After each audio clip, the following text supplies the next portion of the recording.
I think if you look around this room, there's a lot of white athletes in here, and I think that's the statement that's being made right now. It's great that the NBA did this, and the MLB and the WNBA. They have a lot of black players in those leagues, but for all these athletes in here to take a stand and say, you know what, we see the problem too, and we stand behind you. I go to war with these guys, and I hate their guts on the ice, but I couldn't be more proud of these guys. It's, the statement that they've made today is something that's going to last. These 2 days isn't going to fix anything, but the conversation and the statement that's been made is very powerful, especially coming from this league. Most of these guys have never lived through some of the stuff that black athletes have.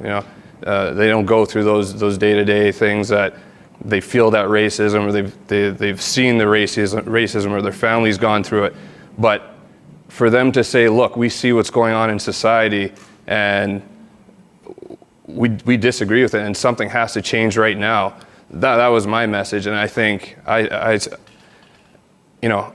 said that standing together here is. It's more powerful than anything you can do. We're in a bubble. There's nothing you can do outside the bubble right now, and we can't change anything because we're stuck in here. But together in here right now, that's what we can do.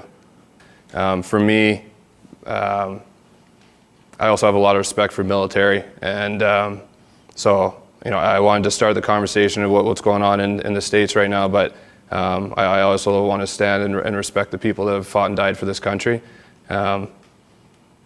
So I don't think I was planning on doing anything else on the ice. I don't know if I am after this, to be honest, but I think this is a much more powerful message today than anything that one or two, three guys can do on the ice.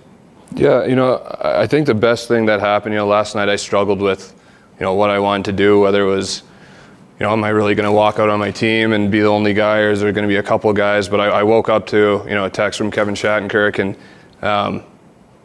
and he had a bunch of guys out east there, and they wanted to talk, and then I got a text saying Vancouver wanted to talk, and that I think was more powerful. That the conversation started with white players on other teams wanting to talk, and I think that's the most powerful thing that happened today.